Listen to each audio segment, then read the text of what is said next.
The dream started 3 weeks before I ever set foot in booth 19. Always the same. I was standing inside a small lit box, fluorescent lights humming overhead, a sliding window to my left, a cash drawer in front of me. Outside was pure dark, like someone had painted the world black past the edge of the booth's light. Texas highway stretched in both directions, flat and empty. Then headlights appeared in the distance. They moved slow. Too slow for a highway. They crept toward the booth like whoever was driving wasn't sure they wanted to arrive. The radio behind me was playing something country, crackling with static. And then between the notes, a voice cut through, calm and flat, like a recorded message. Don't look directly at the driver. I always woke up before the car reached the window. I'd sit up in the dark of my apartment, heart hammering, shirt soaked through. The dream left me feeling wrong in a way I couldn't name. Not scared exactly, more like the feeling you get when you forget to torque a bolt and only remember it after the car's already back on the road. That low, sick dread of something you can't take back. I had bigger problems to worry about, though. Bills had a way of making you forget about bad dreams real quick. I lost my job at Castillo's Auto on a Tuesday in early October. Mr. Castillo sat me down and told me he was sorry, that business was slow, that I was the last hire so I'd be the first cut. He said it like he'd rehearsed it. I shook his hand, cleaned out my locker, and drove home with the windows down because the AC in my Silverado had needed a recharge for 2 months, and I kept putting it off. 28 years old, no savings worth talking about, a stack of bills on my kitchen table that I'd been rearranging instead of paying. 3 weeks before my rent came due, and I'd have nothing to cover it. I started looking that same afternoon. Job boards, Craigslist, calls to every shop I'd done side work for. Mostly nothing. My cousin Ernesto called on a Thursday night. He was living in Lockhart by then, working at Ramos Brothers Automotive off 183. I told him what happened with Castillo's, and he went quiet for a moment. "You know how to run a cash register?" he asked. "I mean, yeah. There's a posting for a night shift toll collector on SH130, the extension past Mustang Ridge. They pay $12.50 an hour and the job comes with housing. Some studio apartment in Lockhart. I drive past that booth sometimes. Booth 19. He paused. Lights are always on out there. $12.50 wasn't great, but free housing plus $12.50 was better than nothing. I asked him to send me the link and applied before I went to sleep. 2 days later, a man named Bill Thornton called, shift supervisor for the SH130 extension. He asked about my work history, whether I had a valid license, whether I had issues with overnight shifts. I said no to that last one. "Most people quit inside the first month," Thornton said. "It's not glamorous. You sit in a booth in the middle of nowhere for 12 hours. Traffic at night on that stretch is light. Mostly just you in the darkness." He paused like that was a selling point. "But the pay's consistent and the apartment's included. You interested?" I said yes. I moved to Lockhart on the 15th. Ernesto helped me load my truck. The apartment was above a hardware store on Commerce Street. 1 room, narrow bathroom, 2-burner kitchenette. It smelled like whoever had it before smoked indoors, but the windows opened and the heater worked. "It's not bad," Ernesto said, standing in the middle of the room like he was looking for something to compliment. "It's temporary," I said. That night I had the dream again. Same booth, same slow headlights, same flat voice through the static. Don't look directly at the driver. I woke at 20 past 3 and lay there watching the ceiling until my alarm went off. Orientation was a half day in Kyle. A woman named Sandra walked me through the computer system, the cash drawer, emergency procedures. She pointed to a number on the laminated card she gave me. "There's a dedicated emergency phone in the booth. Old hardline. For serious situations, power outages, accidents in the lanes." She said it matter-of-factly. "It doesn't get used much." Nothing strange. Completely normal. I remember thinking it was almost boring, and I remember feeling relieved about that. I met Daryl on the evening of October 17th, just after sundown. He was already inside the booth when I pulled into the gravel lot. White-haired, thin, hunched over on a stool like he'd been carrying something heavy for a long time. His eyes had deep dark circles under them, the kind you only get from months of not sleeping right. He looked like a man waiting for something to be over. Thornton introduced us and left pretty quickly. Just said, "Daryl will walk you through the booth specifics," and drove off. No real handshake, no lingering. He seemed in a hurry to be somewhere that wasn't booth 19. The booth was smaller than I'd imagined. Metal frame, sliding service window, cash drawer, computer terminal, a radio on a small shelf, a hardback stool that would ruin your back inside 2 weeks, an old telephone mounted to the side wall with a curly cord. Daryl showed me the computer system, the transaction process where the receipt rolls were kept. He was thorough but quiet, each word like it cost him something. When he finished, he stood looking out through the service window at the highway for a moment. The flat dark fields, the mesquite trees out there in the last thin light. Then he reached into his shirt pocket and pulled out a folded piece of paper. He smoothed it on the desk and slid it toward me with 2 fingers. His hand was shaking. Not a lot, but enough to notice. The handwriting matched. Cramped and hurried, like someone who needed to get the words down before something stopped them. 7 items, numbered 1 through 7.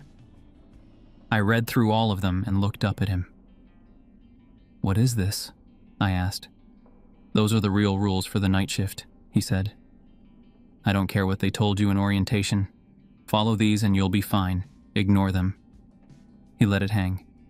"Just don't." I looked back at the list. Rules about never leaving the booth between 1 and 5 in the morning. About closing the window if headlights flashed in a certain pattern. About what to say if the emergency phone asked a specific question. About pretending not to see things moving in the fields outside. 7 rules in total, each one strange, each one specific. "If you know how to stay safe out here," I said slowly, "why are you leaving?" He looked back out at the highway. A pickup rolled through the lane, nothing unusual. He waited until it cleared. "Because eventually," he said, "everybody makes a mistake." He left 20 minutes before his shift officially ended. I watched his taillights shrink down the highway and disappear, and then it was just me and the fluorescent hum and the dark pressing in from all sides. For 3 weeks, nothing happened. The job was exactly what Thornton described. Boring in a way that was almost physical. Traffic after midnight was thin, an occasional 18-wheeler, a few late commuters, sometimes nobody for 30 minutes at a stretch. I brought my laptop, watched shows, browsed Reddit, drank too much coffee. I followed the rules the way you might knock on wood, not because you believe it does anything, but because it doesn't cost you anything either. By the end of the 2nd week, I had all 7 memorized without trying. When you're sitting in a 10x6 box for 12 hours, a list of 7 items burns into your brain whether you intend it or not. 3rd week of October, Thursday, 2:13 in the morning. The emergency phone rang. 2 sharp rings. I stared at it before picking up. "Booth 19, I said, the way Sandra had told me. Silence. Then a voice, distorted, broken up by static, like a bad cell connection. Except this was a hard line, and hard lines don't crackle like that. "Is this the way to San Antonio?" I knew Rule 3. I had it memorized. I knew exactly what it said. And I still gave directions, real ones. I told the voice to take I-35 south, that they'd hit San Antonio in about 40 minutes. Silence again. Then the voice came back. Lower this time. Wetter, somehow. Like it was coming through something other than a phone.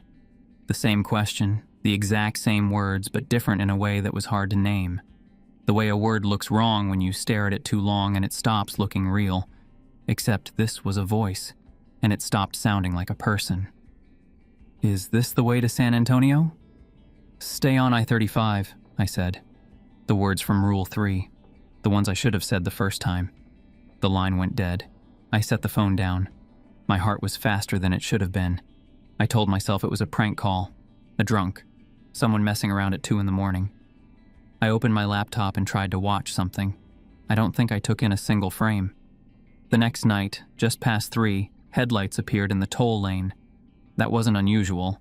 The pattern was 2 quick flashes, a pause, 3 quick flashes, a pause, 2 quick flashes again, deliberate and even, like something practiced. I knew Rule 2. Close the service window, look down at your desk. Don't look up until you hear it pass. I hesitated. The car was still far down the lane, still running that pattern, and I sat there watching it come. I don't know what I was waiting for. Part of me thought I'd see a laughing driver, proof it was just someone screwing with the new guy. The rules were probably a hazing joke anyway. The car stopped at the window. I could make out a shape behind the wheel. Not any detail, just a shape. Then someone tapped on the glass. 3 slow, patient taps. I closed the service window. Finally. Too late by 30 seconds, but I closed it and looked down at my desk the way Rule 2 said. Hands flat on the counter, eyes on my hands. A voice came from outside, muffled but almost friendly, asking for directions to San Antonio. Same question as the phone the night before. I kept my eyes down. Something dragged across the glass. Not fingernails, longer, harder. It moved from one end of the service window to the other, slow and deliberate, leaving that high, thin scrape you feel in your back teeth, like a key across a car door. Then the car pulled away. I sat still for what felt like a full minute. When I finally looked up at the service window, I could see 5 long scratches running across the outside of the glass. Parallel, evenly spaced. Deep enough that I could feel the grooves when I pressed my fingertip to the inside surface. I called Daryl. He picked up on the second ring. He hadn't been sleeping. I could tell from how fast he answered. Too quick, too ready. I described the phone call and the car. When I finished, there was a pause. "You broke Rule 3, he said. Not a question. "Yeah. They always call new collectors. Every time within the first month. They want to see what you do."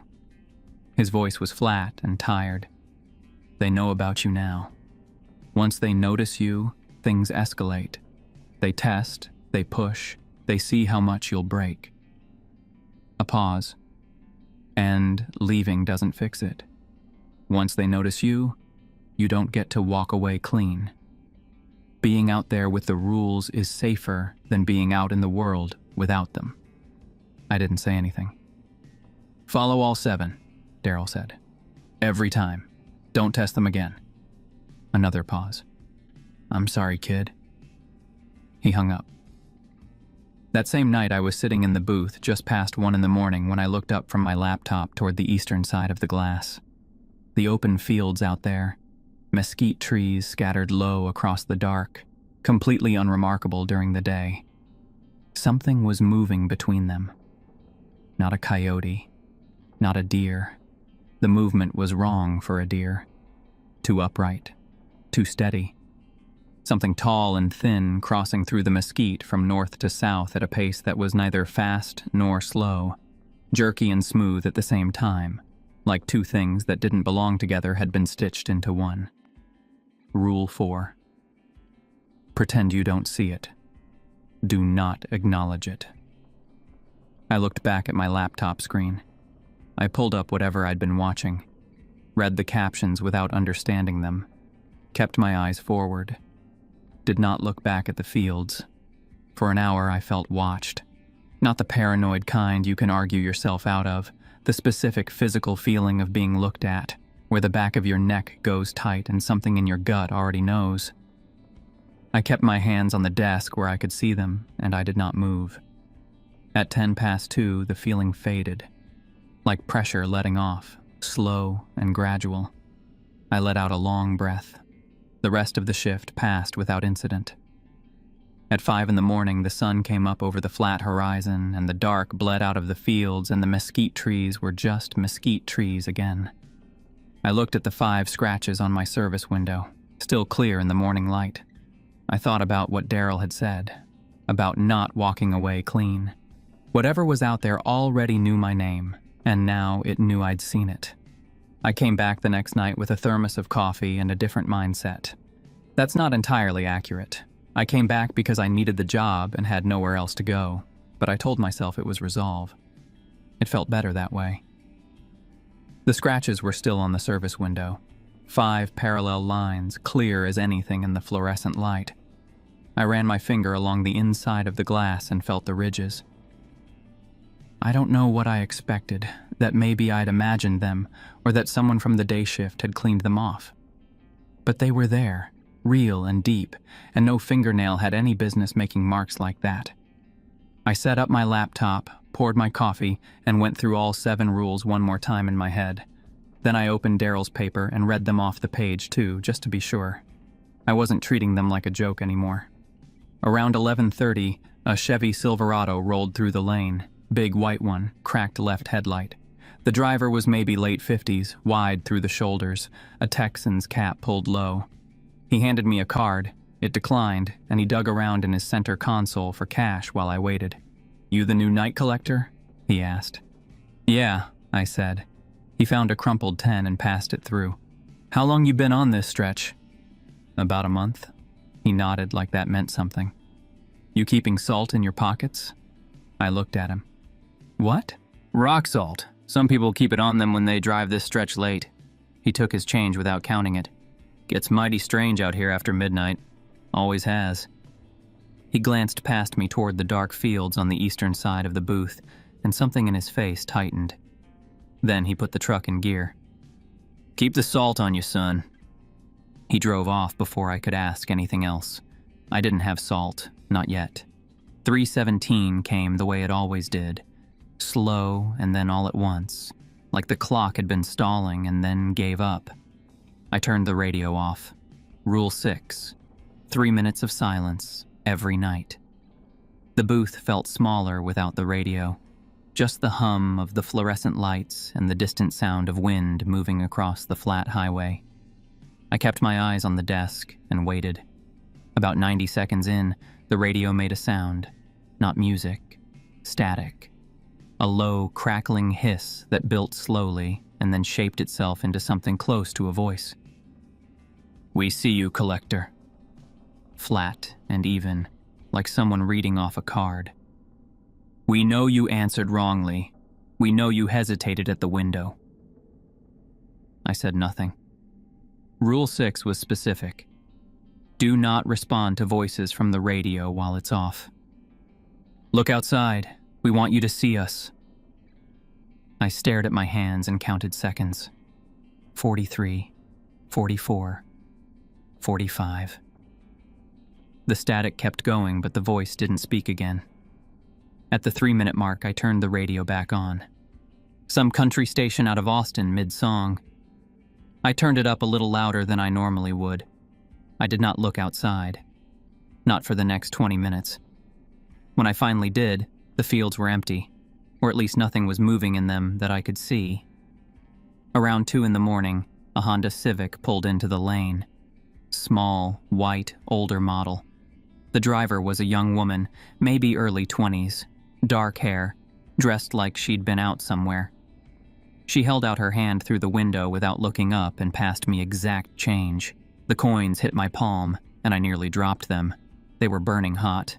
Not warm, hot, like they'd been sitting on a stove burner, the kind of heat that makes your hand pull back before your brain has even caught up.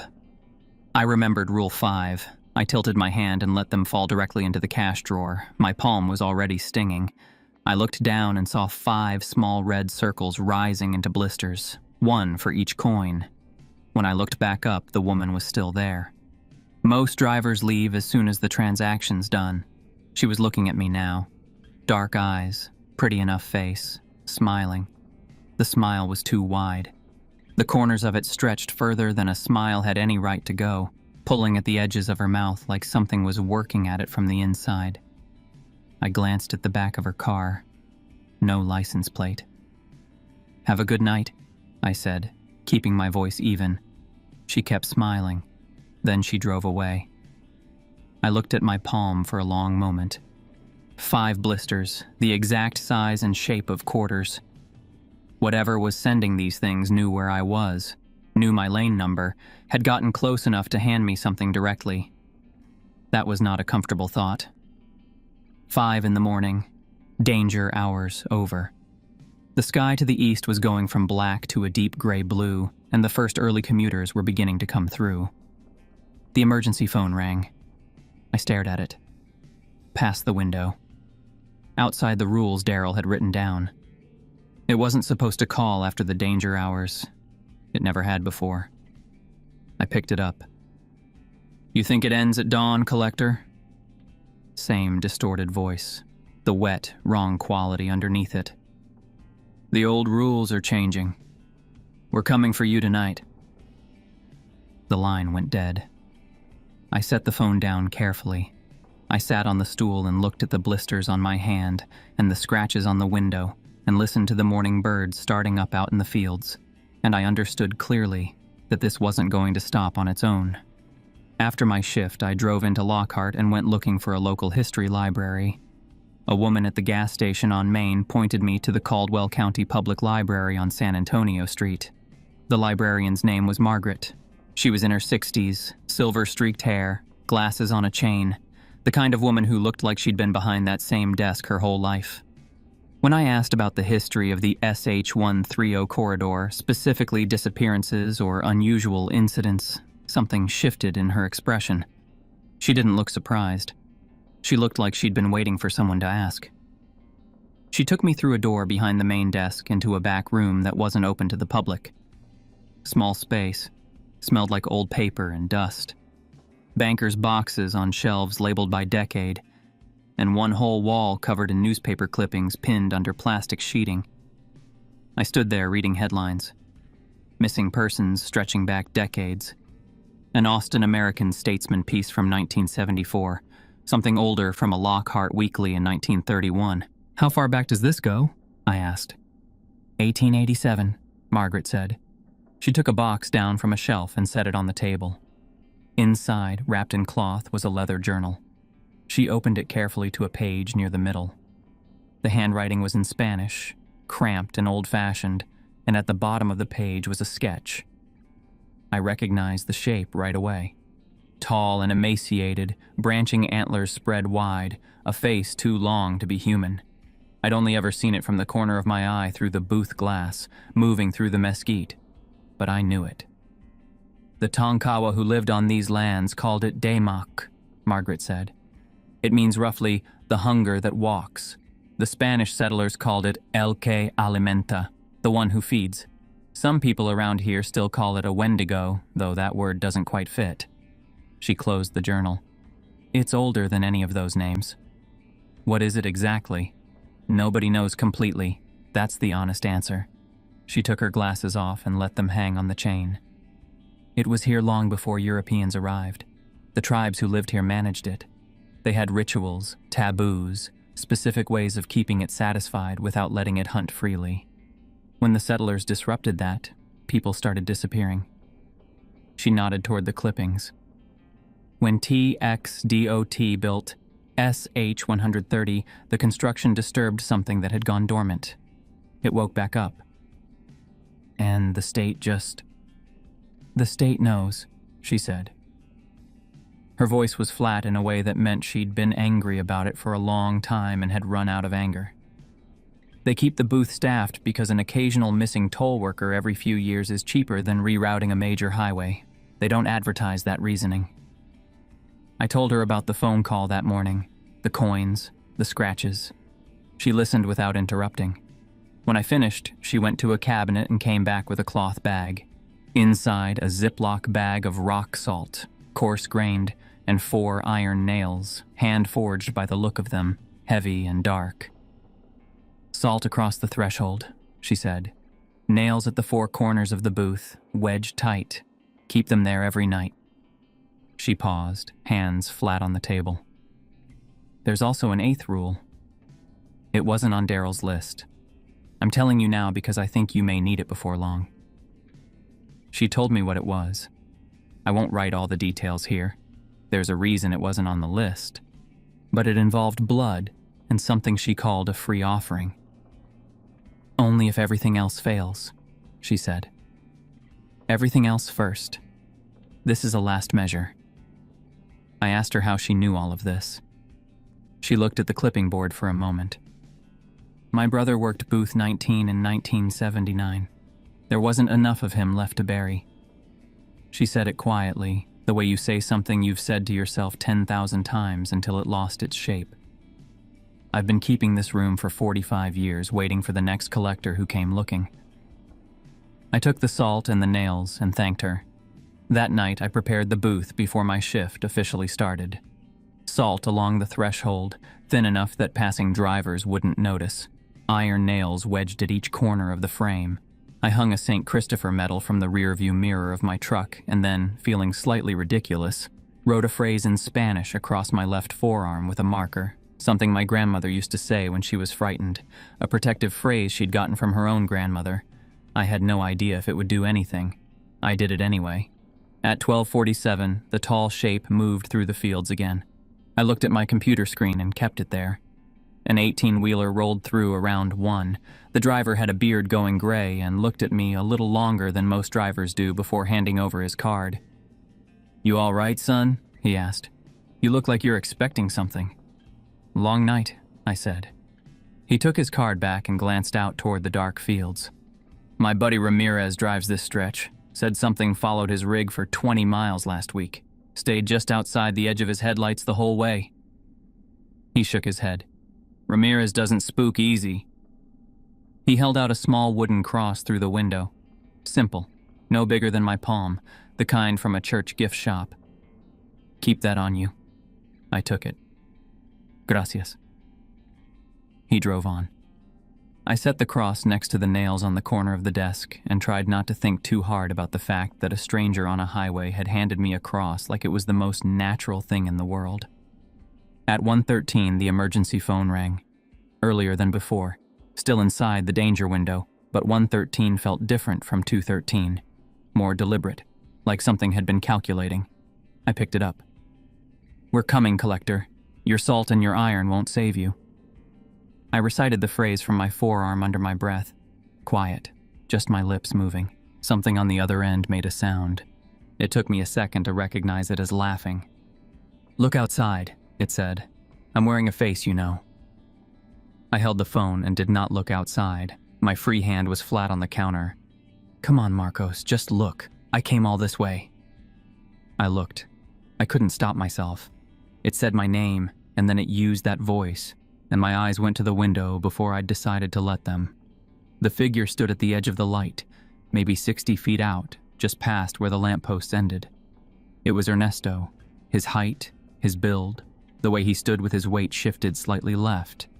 His face, the eyes were wrong, too large, catching the light at a wrong angle, and the arms hung a little too long. But the face was my cousin's face. "Come out, Primo," it said. "I need to talk to you." My hand was flat on the counter. I was not moving toward the door. The figure tilted its head. Then it shimmered, like heat rising off summer asphalt, a ripple through the air, and the shape that came out the other side was different. It was my mother, her height, her posture, the way she stood when she was tired but didn't want to show it. Her hair, her face, the sweater she wore on cold evenings. "Marcos, mi hijo." Her voice. Exactly her voice. "Please, I need your help. Come outside." I gripped the counter hard enough that my knuckles ached. "You're not her," I said. The figure stood at the edge of the light and looked at me with my mother's face and eyes. Then it took one step back, and the dark took it. I looked at the clock. 1:27. 3 hours and 43 minutes until 5. I sat down on the stool. The booth hummed around me. The radio played something I wasn't hearing. The salt line at the threshold was unbroken. The nails were where I'd put them. The wooden cross sat on the corner of the desk. Somewhere past the lampposts, in the dark between the mesquite trees, it was waiting. It had all the time in the world.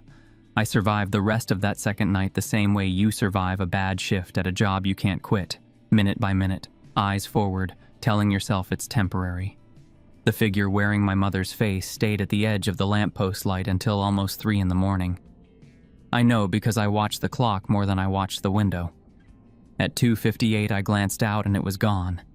No shimmer, no retreating footsteps, just gone, like someone had switched a channel. I did the 3:17 silence. Heard nothing from the dead radio speakers. When 5 o'clock finally came, I sat outside on the gravel next to my truck and watched the sun come up and breathed morning air that smelled like dew and highway concrete. Something in my shoulders unwound for the first time since 1:13. I went home, slept 4 hours, drove back. That was 2 nights ago.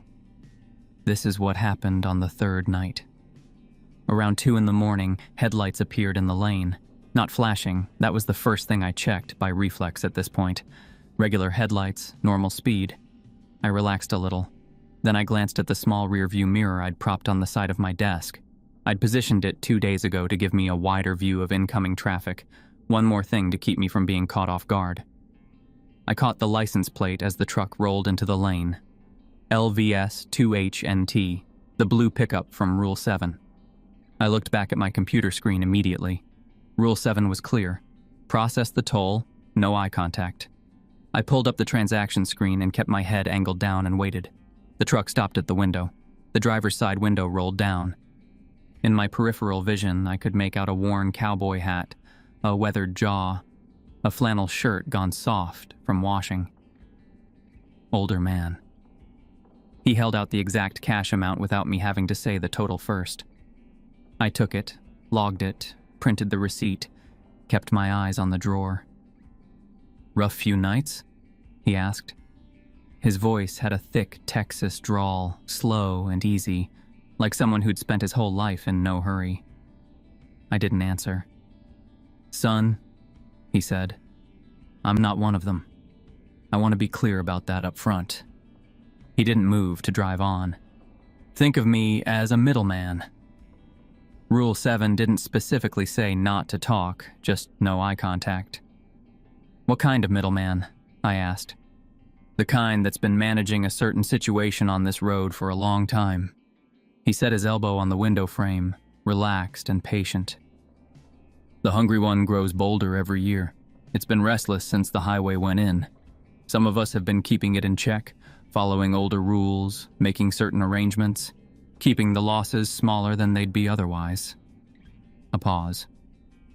"It's noticed you specifically now. That makes things more complicated for everybody." "I gathered that," I said. "You've been smarter than most." He was quiet for a moment. "But smart only holds so long without the right tools. Salt and iron slow it down, they don't stop it. You're going to need to make a decision before long about what you want to do with what's coming." I almost looked up at him. I stopped myself. "Check your back pocket when I leave," he said. He put the truck in gear. "And go rinse your face, like it says." He pulled out of the lane and drove south. I stood at the service window and watched his taillights disappear. Then I went to the small bathroom at the back of the booth and ran cold water over my face until my pulse settled down. I dried off with a paper towel, reached into my back pocket, and my fingers found a coin. I hadn't put it there. I was certain, checking my pockets before every shift had become habit, the same way I'd always checked for loose change before working on an engine. That pocket had been empty 2 hours ago. I took it out and held it under the fluorescent light. Silver, about the size of a quarter, but thicker and heavier. No markings I recognized. Not any currency I'd ever handled. The surface was plain and worn smooth, like something very old that a lot of hands had touched over a long time. I expected it to be warm from sitting against my body. It was cold. Distinctly, uncomfortably cold, like it had come out of a freezer. I wrapped it in a paper towel and set it on the corner of the desk and looked at it for a while. 40 minutes later, I needed to use the bathroom again. Too much coffee. I was gone maybe 2 minutes. The bathroom was at the back of the booth, attached, part of the same structure. I didn't leave the building. When I came back out, the salt line at the threshold was wrong. I'd laid it carefully and even across the interior doorframe, a thin, consistent line of coarse rock salt that I'd been redoing every shift since Margaret gave it to me. Now there was a gap in the middle of it, about 3 inches wide. clean-edged, like something had stepped through precisely, putting each foot carefully on either side of the gap rather than dragging through. I stood still and did not move for a full 10 seconds. The booth smelled different. Underneath the usual coffee smell was something else. Wet fur and copper, faint but unmistakable, low in the air like it was coming from the floor. I recognized it from Margaret's description before I consciously identified it. Some animal part of my brain had already figured it out and was trying to back me toward the wall. I checked the corners. The nail in the far right corner had shifted, still wedged in the frame but angled the wrong direction, like something had nudged it out of position, testing it maybe, seeing if it would come loose. It hadn't come all the way out, but it had moved. I looked at the coin on the desk, still there, still wrapped in the paper towel. I rebuilt the salt line slowly and evenly, hands moving steady even though my breathing wasn't. I used more salt this time, thick enough that you'd have to drag your foot deliberately to break it. I repositioned the nail. I didn't speak. The wet fur smell faded over the next few minutes, slowly, the way a smell dissipates when whatever was making it moves away. I sat back on the stool and put my hand flat on the desk and focused on keeping it still. Whatever had been in the booth while I was in the back had come in and touched things and left. It had done that quietly, carefully, while I was 12 feet away. That was a new kind of bad. At 12 minutes past 3, the gravel outside began crunching. Slow, heavy footsteps circling the perimeter of the booth. I could track them by sound as they moved around each wall. They were deliberate, unhurried, like something taking a walk it had taken many times before. When the steps passed the eastern wall, I could hear them most clearly. Uneven weight, a slight drag on every third step. Then the footsteps stopped outside the service window, and a voice came from just beyond the glass. "The salt line is mended, Marcos, but we were already inside." I did not move toward the window. "The iron grows cold when we are near. You know that now." The voice was wrong the same way all the other voices had been wrong, but worse. 2 different sounds sharing the same space, one smooth and one wet, layered over each other. "One look. Just look at us. We only want you to see." I picked up the coin from the desk, still wrapped in the paper towel, and held it in my fist. "Not interested," I said. Something dragged along the outer wall. Not fast, slow, like it was measuring the length of the booth. The scraping sound moved from the south corner to the north corner and stopped. "Your protections bought you nights," the voice said. "Each night costs you more than the last. You feel it already. The tightness, the watching." A pause. "Look at us, Marcos Ruiz. We are patient. We have always been patient. But patience ends."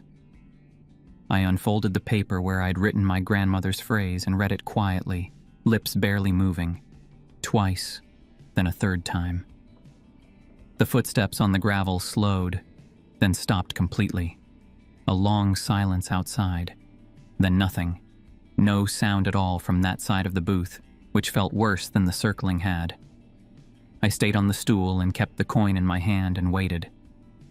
3:17. I turned off the radio. Hands on the desk, coin in my right hand, paper towel wrapped around it, eyes on the wall in front of me. Silence for maybe 20 seconds. Then I felt breath on the back of my neck. There was nothing behind me but the bathroom door and a solid wall. I knew that. The sensation was there anyway, cold and slow and steady against my skin, close enough that whatever was making it would have had to be standing at my shoulder. The temperature in the booth dropped fast. I could see the fog of my own exhale.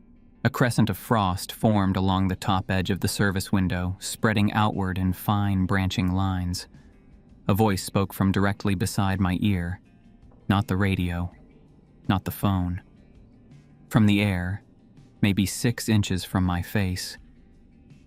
"The old rules no longer bind us, Marcos Ruiz. We have grown beyond them, evolved, adapted."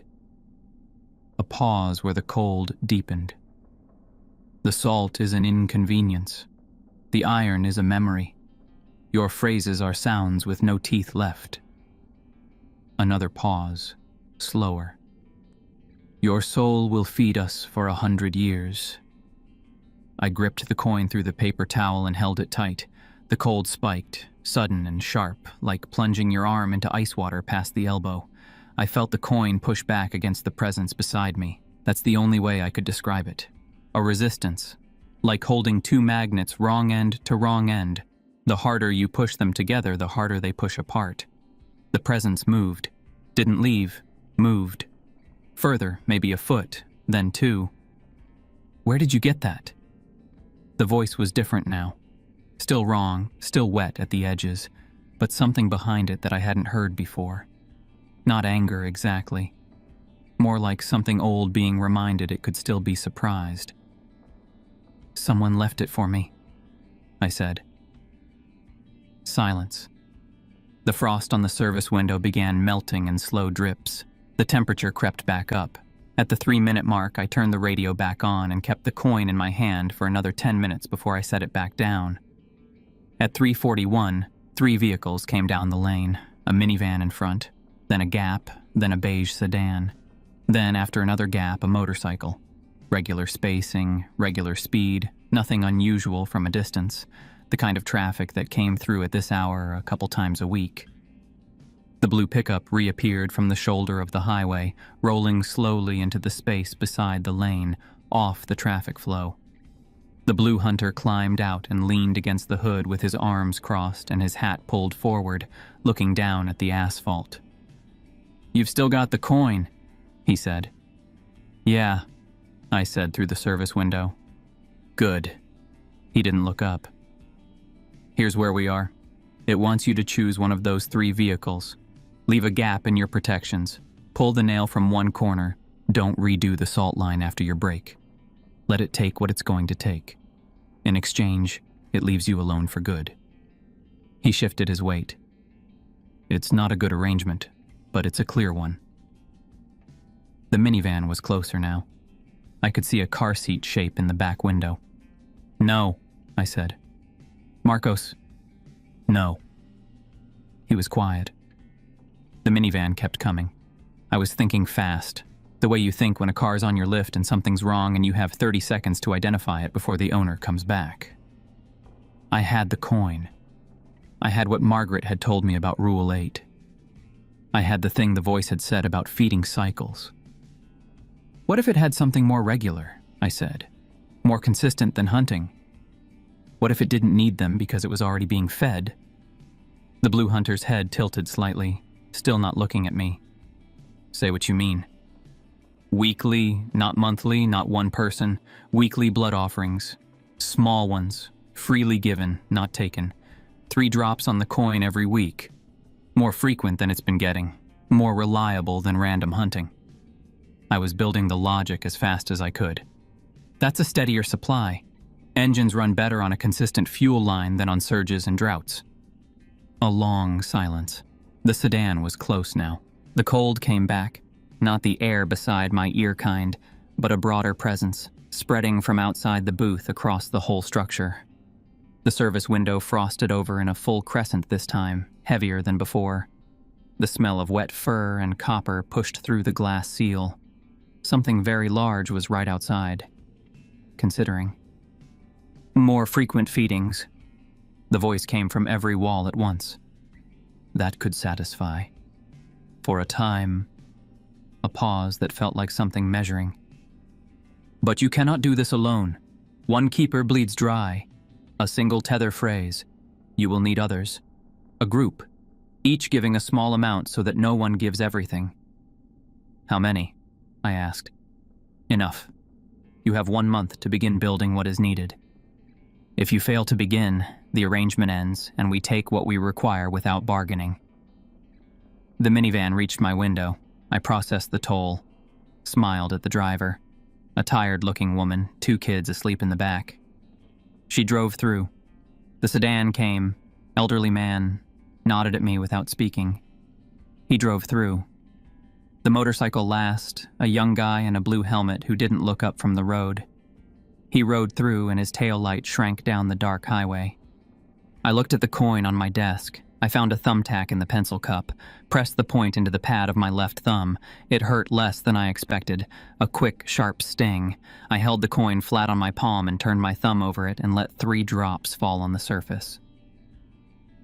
Then I thought about what was being asked of me long term, about the month deadline, about the 3 vehicles that had just passed, and I let 6 more drops fall.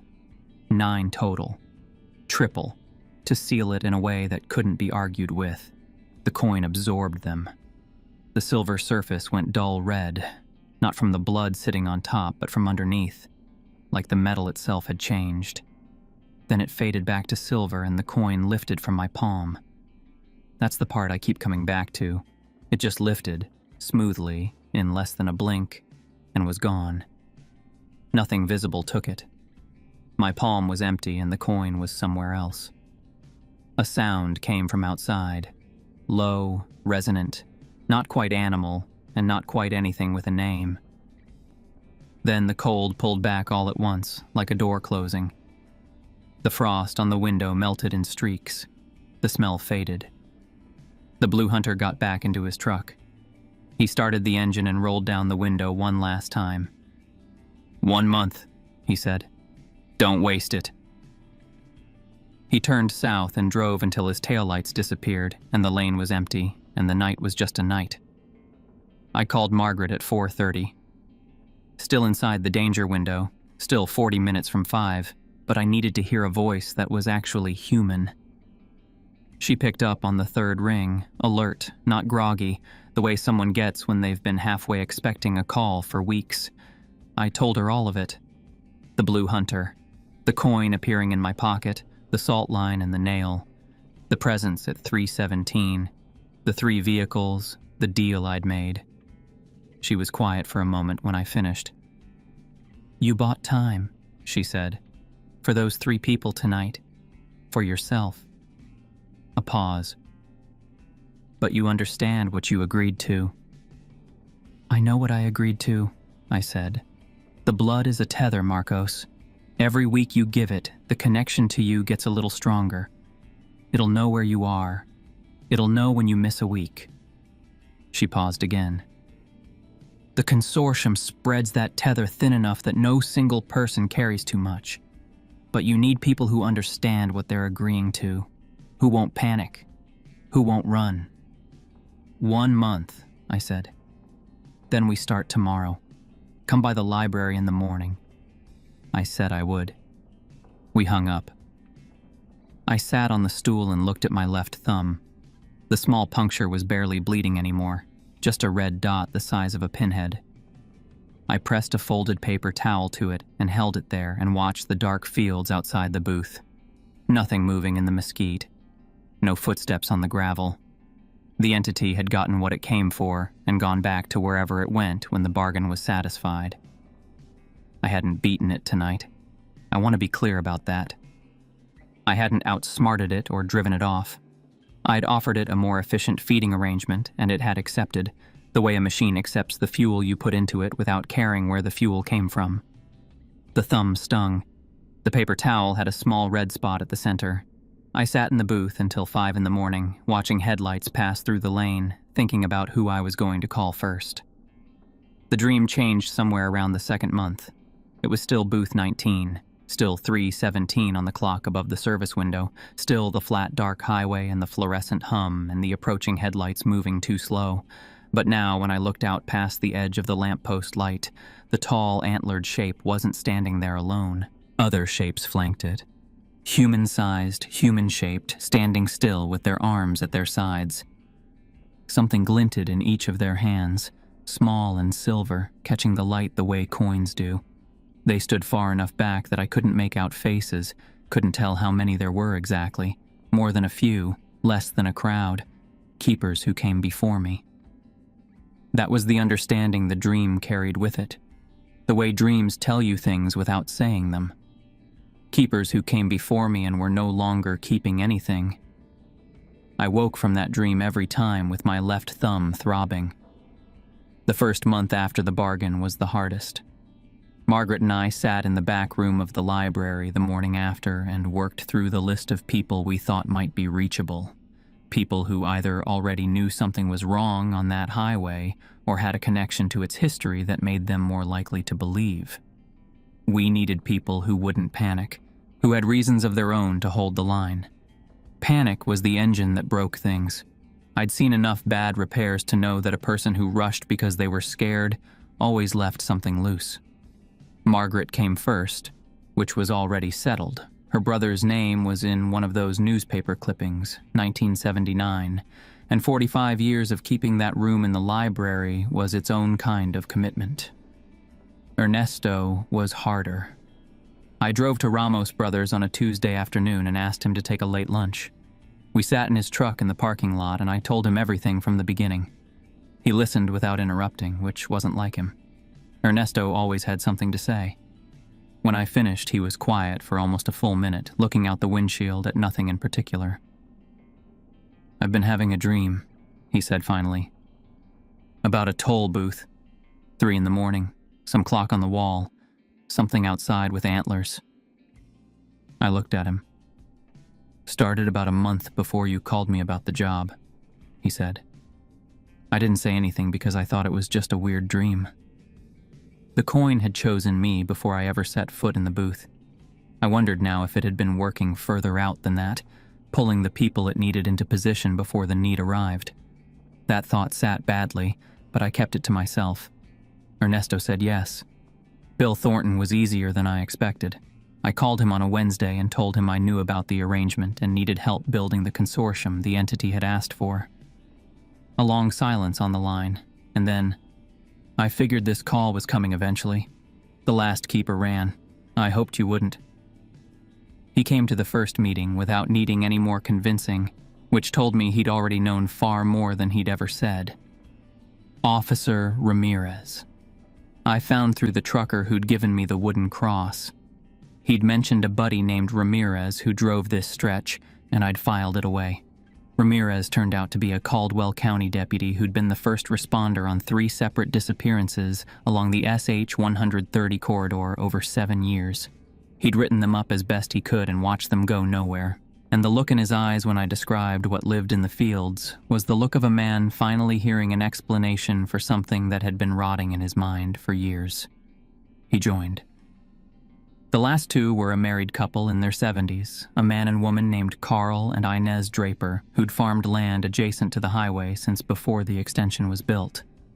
Carl had lost a nephew in 2011, one of those disappearances Ramirez had responded to. Inez had grown up hearing her grandmother's stories about what the old-timers called the field walker. They understood the bargain faster than anyone else. When I explained the weekly offering, Carl just nodded slowly and held out his hand to shake mine. 7 total. We started meeting weekly in the back room of Kreutz Market after closing by arrangement with the owner who turned out to be Carl's second cousin and who asked no questions about why they needed the room. For 4 months, the system held. The disappearances on SH 130 stopped. I noticed it first through the absence of news. No more clippings for Margaret's wall. No more calls coming in to Ramirez about abandoned vehicles or missing persons reports with last known location along the extension. Traffic kept moving. The nights in the booth were quiet in a way that felt deliberate, like something had agreed to leave the highway alone. The ritual was simple and stayed simple.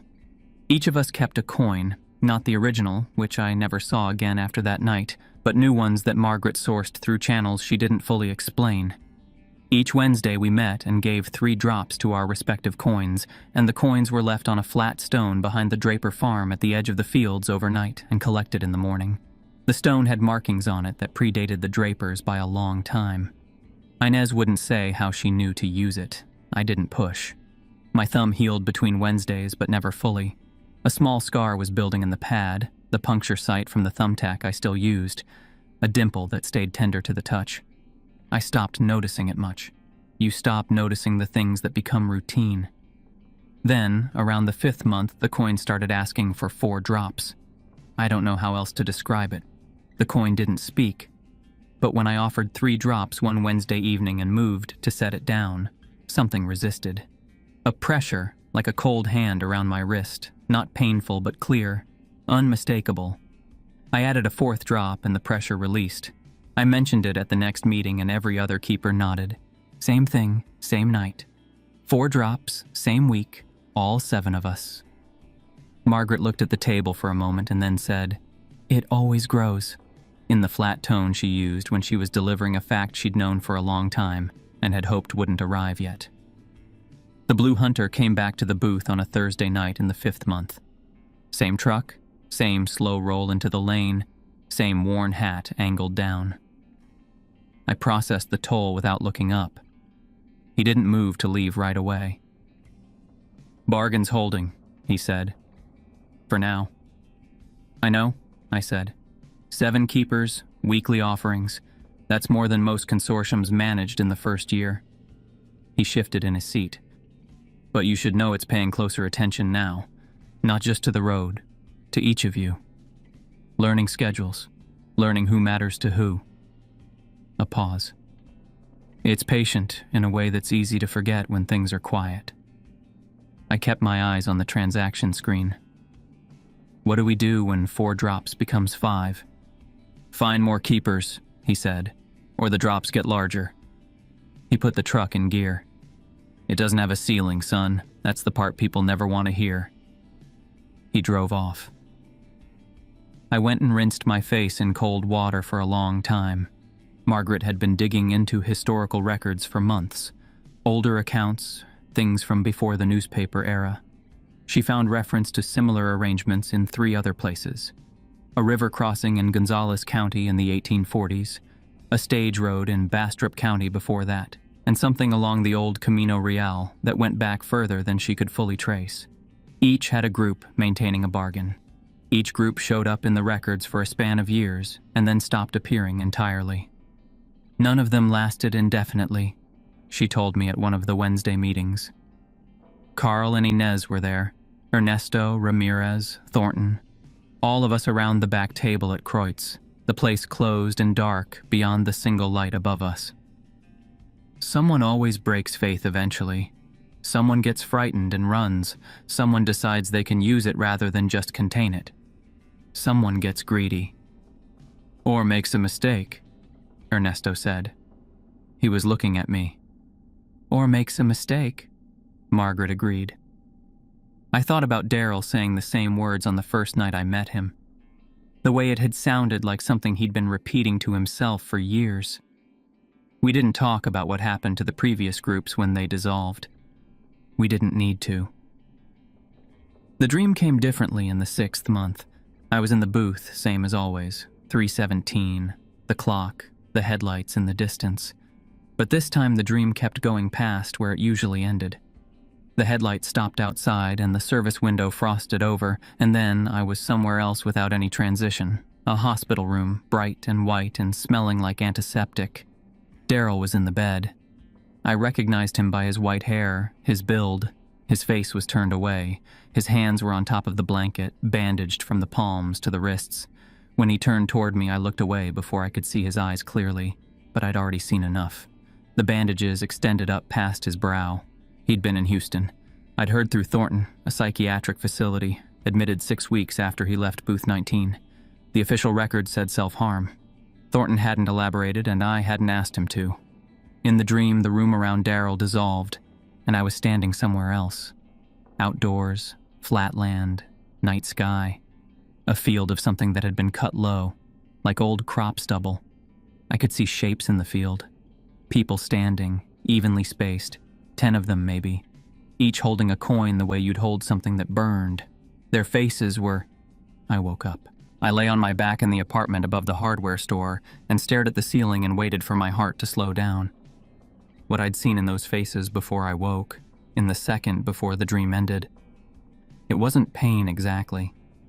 It was the particular expression of people who had been doing something for so long that they had worn through every feeling about it and were just doing it now, by habit, by obligation, because the alternative was worse.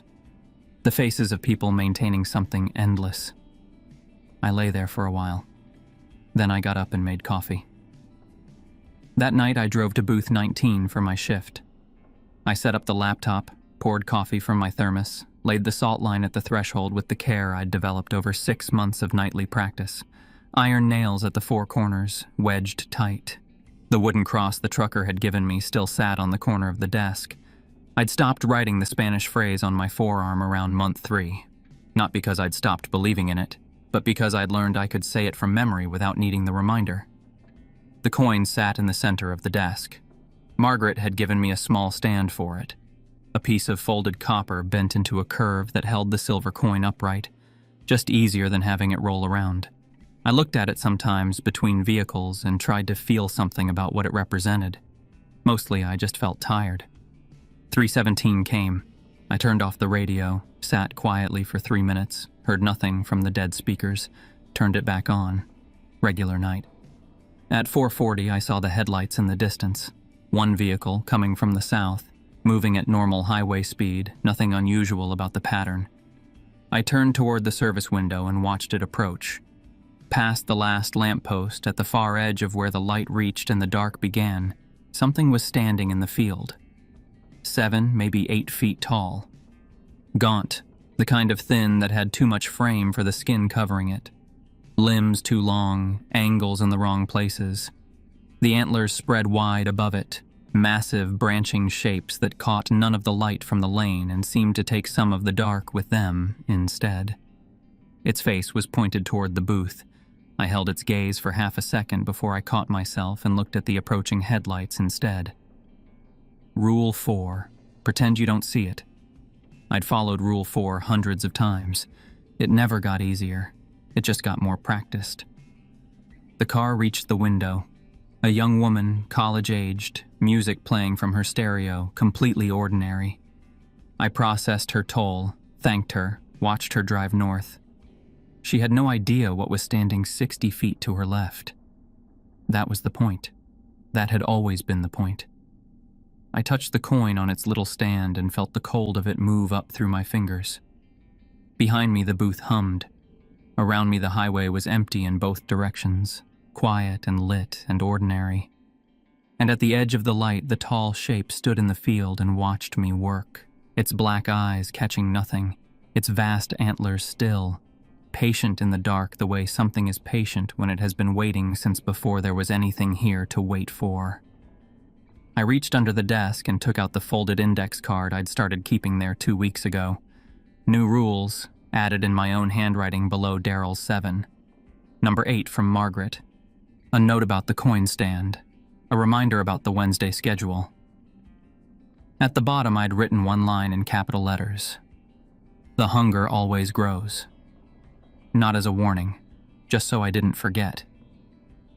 If you're driving on SH 130 late at night and you come to booth 19, pay your toll and move on quickly. Don't ask why the collector has a silver coin on the counter. Don't mention the small bandage on their thumb. Don't ask about the index card taped to the desk, or the iron nails in the corners, or the thin line of white crystals along the floor.